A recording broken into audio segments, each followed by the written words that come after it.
me, but with short hair and a tighter butthole. We're in a lineage of women with bad mental health, bad relationships with men, and really oddly angled vaginas, 100%.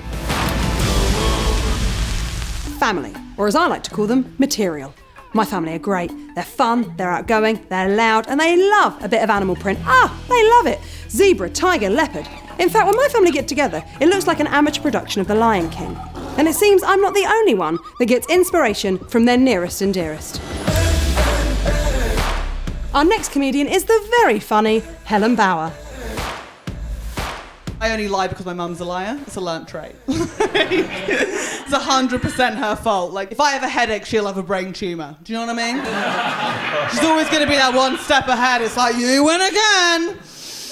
My mum lies in a good way, though. She lies to protect herself, which is healthy. I think we all lie to protect ourselves. It's just that my mum's a legend and she's very good at it and very creative. Like, the best lie she ever told, it was amazing. It was in 1997. Do you guys remember 1997? It was the best year for drama. Like, Diana died, Titanic came out. It was immense. And in 97, my mum found herself in that classic situation where all of her girlfriends got together and they went to go see the film Titanic, and they didn't invite her, which sucks, but we know that feeling, right, when you get left out of the group. It happens. But what was awful was the next week she was with all those women, and they were like, oh my God, it was so much fun. We went drinking afterwards, we had dinner. And then one of them, Rosemary Batch, she was like, oh God, we're being so awful and wicked, aren't we? We forgot to invite you, Anne. My mum won't be embarrassed. No. My mum was like, no, I was invited. I just didn't want to go. Good lie. Solid. Leave it there. My mum's a creative. She kept going. My mum said she didn't want to see the film Titanic because it would bring back too many memories for her, because in a past life, she was on the boat. Which is too strong a choice of a lie. A lie, by the way, that she sticks to this day. If I play Celine Dion, she's like, Helen, flashback. No! Does everyone know someone who's like this? Like a bit that way? Like, it's definitely a mental illness, but to keep it light, we'll call it kooky. Everyone know a kook? I absolutely love the next act. It's the brilliant Joe Wells. Have we got any autistics in the room? No, none at all. Okay, it's all right. It takes a while for the vaccine to kick in. That's fine.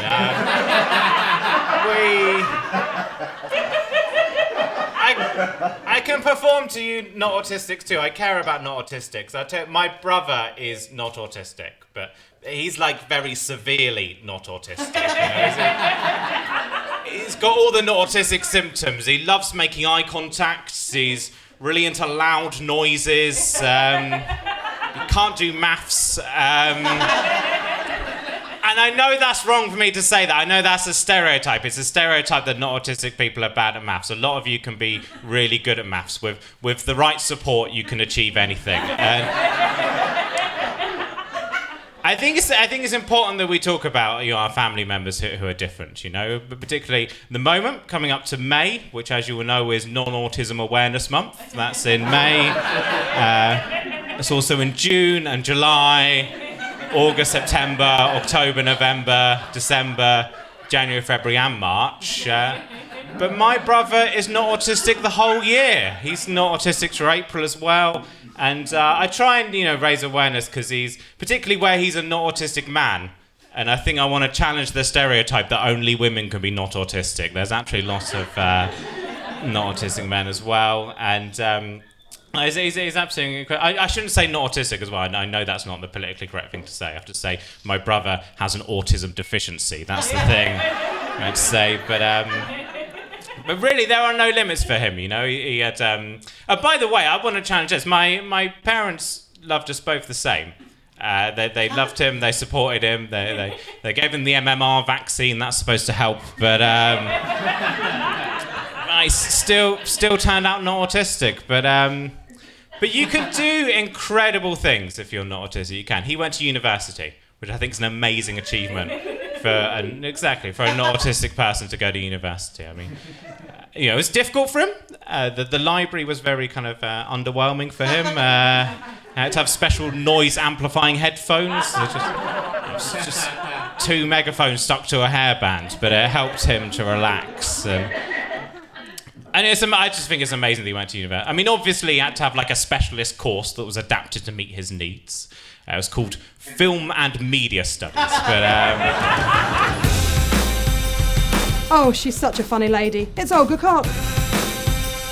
When it comes to guys, I don't really have a type, except all my ex-boyfriends look like my brother. Relax, I'm not gonna do anything with my brother. Just have eyes, and he is very hot. Just imagine, he's hot. He looks like me, but with short hair and a tighter butthole.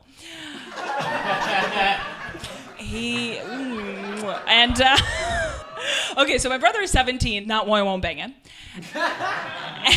And he lives in a house with my parents, just my parents, and he lost his virginity when he was 16, so he's the alpha in the house. Like, I've never seen my dad be so jealous of anybody.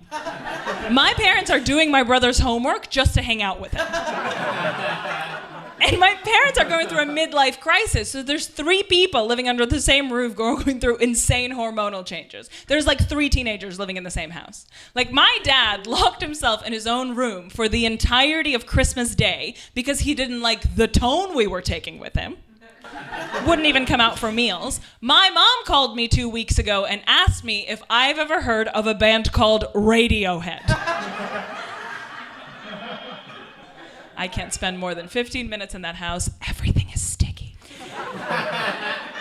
Also, update this week, genuinely, I was making this up. My dad was listening to Pitbull too loudly in his headphones. Fell off a waterfall while hiking, broke his arm. He's been in the hospital for an entire week, and my mom has not visited him once because she's so annoyed at him for falling.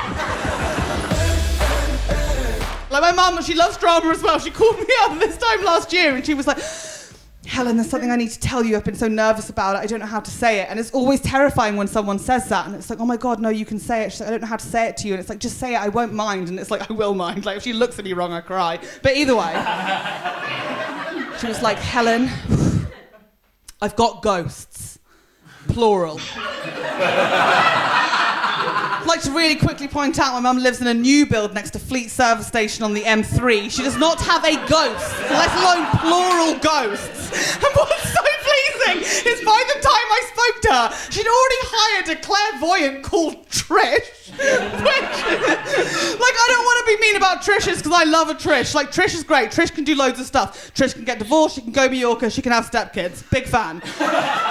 Trish cannot speak to the other side. Fact. But my mum is in love with Trish, because obviously Trish is telling her what she needs. She's like, oh my God, you're right, this new building next to Fleet service station is full of ghosts. And Anne, turns out you're a witch, which my mum loves. But now Trish wants to meet me and my little sister, because apparently we're in a lineage. The women in our family are in a lineage of witches, and Trish wants to see us to get our formal diagnosis.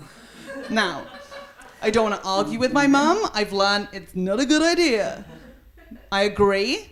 The women in our family, we are in a lineage. We're in a lineage of women with bad mental health, bad relationships with men, and really oddly angled vaginas, 100%. But at the same time, it's like, okay, screw it. If we're calling it witching, give me a hat. Like, let's make a potion and see if Dad comes back. It's tragic.